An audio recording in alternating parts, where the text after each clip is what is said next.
Land तो same area में आती है, बट आपके लैंड का रेट इतना महंगा कैसे है?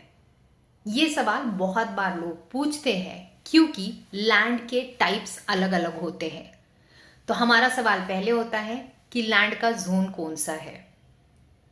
There are 3 major types of the land, so I thought this video should educate all of you कि अलग अलग तरह की लैंड क्या है एंड हर एक का रेट एंड यूसेजेस क्या बेसिस पे डिफर होता है और आपने कौन से पर्पस के लिए कौन सी लैंड लेनी चाहिए। हाय, मेरा नाम रेशमा हाजीते है। मैं रियल एस्टेट में लैंड इन्वेस्टमेंट एक्सपर्ट हूँ। पिछले 16 साल में मैंने 1550 से भी अधिक लोगों का लैंड लेने का सपना पूरा किया है। आज बात करते हैं सबसे पहला पैरामीटर जिसके ऊपर लैंड के बेसिक टाइप्स जो होते हैं।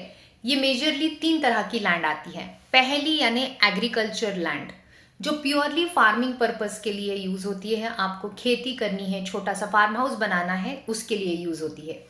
दूसरी तरह की लैंड जो है लोग कहते हैं R zone plot. R zone यानी स्पेशली अगर आप पुणे के अंदर लैंड देख रहे हो तो पीएमआरडीए के जोनिंग के हिसाब से यहाँ पे गवर्नमेंट ने रेसिडेंशियल जोन डाल के रखा हुआ है, इसीलिए इसको आर जोन प्लॉट कहा जाता है। बट इसके ऊपर भी कंस्ट्रक्शन करने के लिए इसको एनए करना जरूरी होता है। And third type of land that is non agriculture residential plot.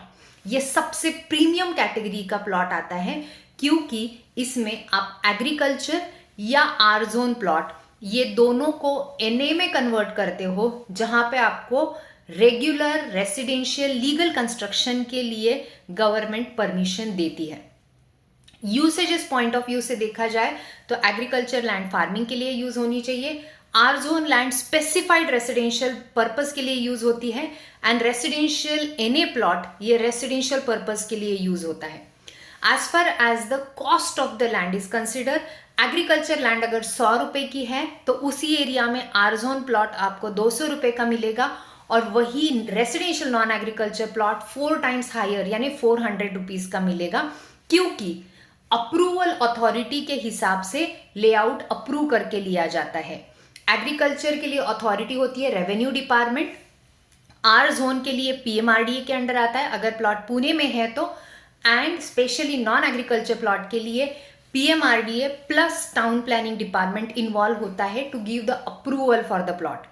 तो एग्रीकल्चर या आर जोन प्लॉट में से भी रोड, ओपन, एम्यूनिटी ये तीनों स्पेसेस काटी जाती है और उसके बाद में एक्चुअल लेआउट अप्रूव्ड किया जाता है नॉन एग्रीकल्चर प्लॉट में। इसीलिए नॉन एग्रीकल्चर प्लॉट सबसे ज्यादा सिक्योर्ड एंड सेफेस्ट इन्वेस्टमेंट माना जाता है। As far as loan availability on the plot is consider, agriculture plot लेने के लिए कोई भी लोन नहीं मिलता है। R zone plot depend on कौन से लिमिट में ये प्रोजेक्ट आता है, उस हिसाब से आर जोन को लोन अवेलेबल होता है। रेसिडेंशियल नॉन एग्रीकल्चर प्लॉट को 65 to 75% तक लोन प्लॉट लेने के लिए अवेलेबल होता है। सो बेसिक डिफ्रेंसिएशन के हिसाब से देखा जाए तो आपका पर्पस क्या है देखिए, अकॉर्डिंगली लैंड चूज कीजिए, क्योंकि सेम एरिया में आपको 100 रुपए वाली भी लैंड मिलेगी और उसके बाजू वाली अगर एनए कलेक्टर अप्रूव्ड प्लॉट है तो वो आपको 400 रुपए में मिलेगा। इतना ज्यादा प्राइस डिफरेंस सेम एरिया में होता नहीं है। अंडरस्टैंड कीजिए, लैंड का टाइप, लेने का पर्पस, कॉस्ट, ये हर चीजें डिफर होती है। अगर आप पुणे के आसपास लैंड में इन्वेस्टमेंट की सोच रहे हो तो do connect with us. Thank you so much.